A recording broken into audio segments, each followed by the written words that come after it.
Ever since my first book was released, my inbox has been flooded with messages from people who all seem to want to help me make it big.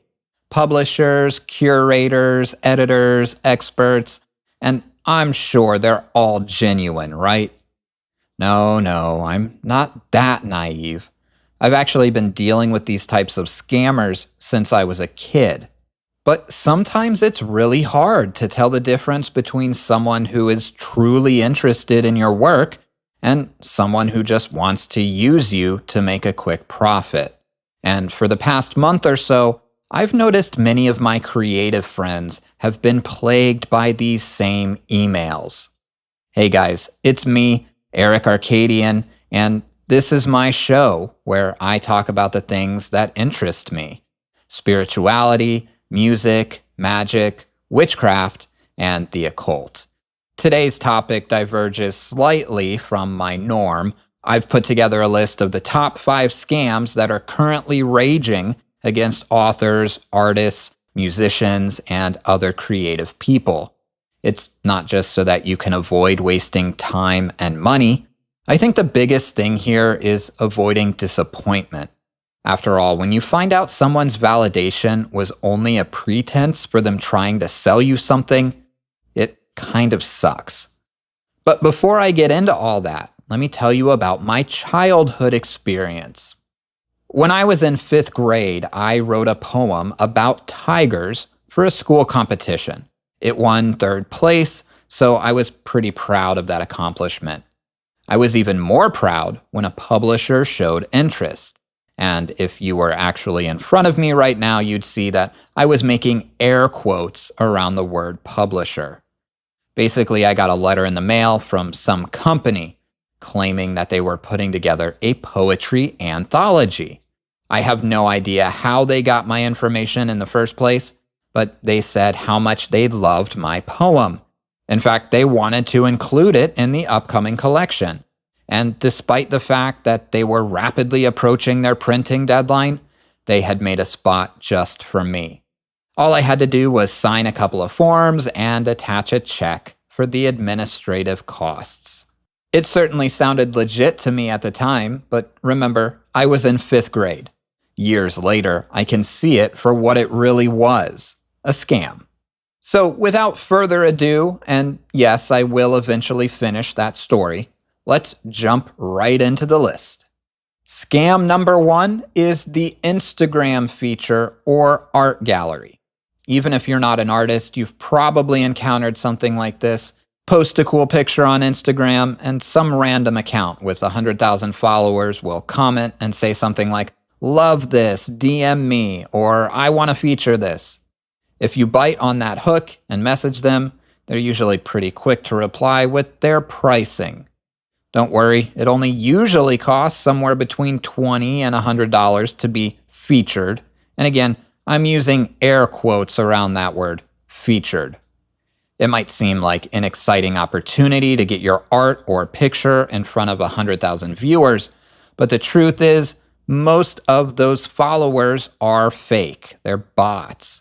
And the only real human interaction on their page comes from other people like you, some of whom fell for the trap.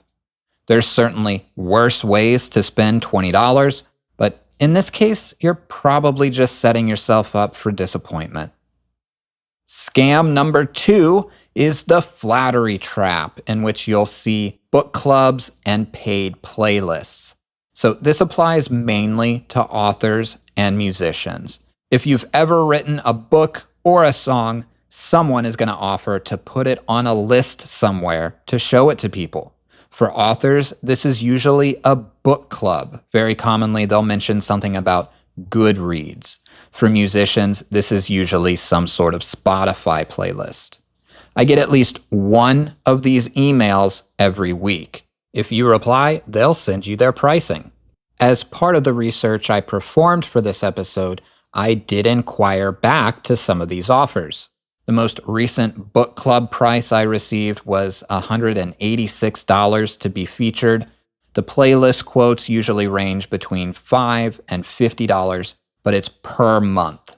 They're all fake. Yes, it's a real playlist, but nobody listens to it. Yes, it might be someone with a website that says book club, but there won't be any actual readers out there discussing your book because of it.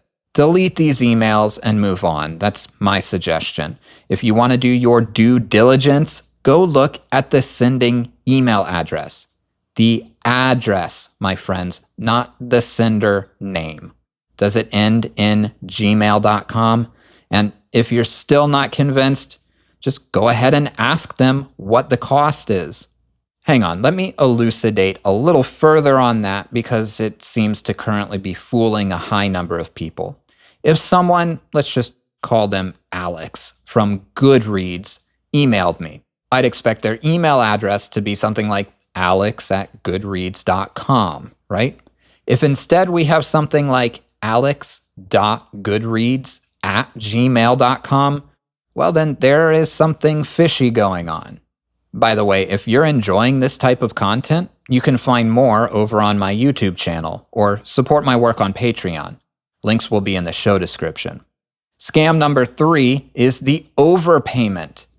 This is a classic scam that has been around pretty much for as long as electronic payments have existed, and it applies to anyone who sells their work, especially online. What happens usually is something like this. A stranger will inquire about purchasing your most expensive item. And if you only sell low-priced merchandise, they'll be asking you to quote them on 100, 200, maybe even 1,000 of them. It might be the biggest order you've ever seen, and they will probably be in a rush to get it secured. They'll send you payment electronically, most likely through a wire transfer, except it won't be for the agreed upon price. It will be for more, like significantly more. If you had a $2,000 quote, they'll probably send you $3,000, $5,000, maybe even $10,000. Expect to hear a flimsy excuse about why this happened, like, oh, our company has a policy where we can only send wire transfers in increments of $10,000, or, oh, our accountant messed up. Now, rather than reverse the payment, which, by the way, you can't really do with wire transfers in the first place, they're going to ask you to refund the difference into a separate bank account. Can you smell the con yet? The account they used to originally send you the money was stolen. The wire transfer they sent was fraudulent. They're in a rush because they're fighting against the bank's fraud detection timeline. When the bank discovers the fraud, and they will take that money right back out of your account. Poof, gone, like it was never there in the first place, because it really wasn't. But that refund that you sent to the other account is a legitimate transfer. You've now lost that full amount. Crazy, right?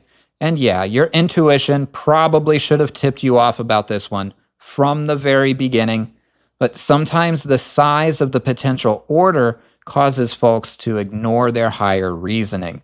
I've personally seen people fall for this in amounts that exceed $100,000, and that was a bad day for them. Scam number 4 is the podcast or radio interview. Have you ever wanted to talk about your work on a podcast? Congratulations, this scam applies to you. Let me start out by saying that I book guests on my show quite regularly. However, I have never charged a single person for that. I have also never been charged to appear on someone else's show. Scammers will often impersonate a large podcast or well-known radio program. They'll send you an email praising your work, your book, your art, your song, and invite you to come be featured in front of thousands of listeners. But before you can book your slot, they'll ask you for something like a media contribution or production fee. Of course, I feel I need to point out that you can also receive plenty of genuine invitations to podcasts over email. I almost always email potential guests. Sometimes I use Instagram or Messenger, but normally it's an email introduction. So use your best judgment here. Check the sender's email address. Google their address and see if it's tied to any real accounts. Or better yet, try to contact them through another, more verifiable method to test the legitimacy. And certainly don't pay anyone for this type of service. Guesting on a podcast is a reciprocal relationship. The host gets content, the guest gets publicity. Nobody needs to pay anybody here. Last but not least, scam number 5 is the interested publisher. And this applies mostly to writers. Perhaps you wrote a poem, a manuscript, or a book. It could even be that a blog post somewhere has caught someone's attention. Either way, you're going to get an email from a publishing company offering to support your next project. After a little back and forth, however, it will eventually become clear that they're looking for some sort of upfront payment, like an administrative overhead charge or a printing fee. Sometimes this is just a twisted form of a vanity press, so let's quickly discuss what that means. A vanity press is a type of publisher that will print anything as long as you pay them. You could calculate pi to 1,000,000 digits and have it printed in size 14 font over almost 1,000 pages in a book with a really nice leather-bound cover. They don't care, they'll print it. Hey, actually, that sounds like a pretty cool book idea. Does anyone want to split the printing costs with me? Vanity presses exist for a reason. People work really hard on their books. Sometimes they want to see that effort manifested in physical form, even if they can't get it accomplished with a traditional publisher. Maybe it's a grandparent who wants to write down their life story for the grandkids. Or maybe it's just someone having a little bit of self-indulgent fun. That's all fine and dandy. What's annoying is when 1, the vanity press tries to hide the fact that they are a vanity press, offering you promises of exposure, or 2, they just fraudulently collect money and don't actually print anything at all. I recently got an email from someone posing as a legitimate traditional publisher, which asked me if they could take on one of my upcoming manuscript projects. Although they claimed to be from a real company, there were a number of clues in the email that told me it was fraud. If you'd like to see all of those red flags laid out for yourself, just watch the video I made and posted on YouTube. I'll put a link in the video description. Always remember, check the sender's email address. So why does this work in the first place? It feels really good when someone validates or shows interest in your work. If you create anything, I probably don't need to explain that to you. If someone says, I really liked your book, I think, wow, you did? Let me write another one. If someone says, I really enjoyed your recent podcast episode, I think, wow, someone actually listened to that? Let me make another one. It's motivation to keep moving forward. One of the best experiences I've ever had as a musician happened at the first open mic I played. A stranger in the audience approached me after my performance. He was carrying a notebook. He showed me a page where he had written down one of my lyrics, and then he told me why it was meaningful to him. I learned that day that my music can have an emotional impact on someone.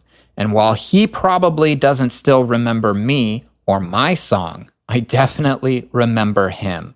It was a big deal to me. Validation is disarming. It gets our attention. It's a hook, and you can ride that wave right into being taken advantage of. Here's the golden rule. In legitimate industries, money flows toward the creator. If you're in a situation where it's the other way around, where money is flowing from the creator towards someone who is discovering, featuring, or recommending them, it's almost always a scam. Let's review just to drive the point home. Good idea, money paid to the creator. Bad idea, money paid to the scammer. If someone truly believes your work has a chance of succeeding, then they should be willing to take a little financial risk themselves in exchange for a percentage of the profits that they will then help you make. This is how traditional publishing works, by the way. So always be wary of upfront charges. All right, back to my story. If you've been following along, you can probably guess that I fell for the interested publisher scam as a kid. My parents ended up paying something like $50 to have my poem added to an anthology. For an extra $100, we could have received our very own copy of the printed work, but they didn't want to splurge that much. I can't blame them. They probably knew it was fishy and were just letting me ride out my excitement in ignorance. And although I never got to physically see the fruits of my labor, I didn't really care. I was just happy to think I was worthy of being published. Did anyone ever come across a poem 20 years ago called Solemn Tiger?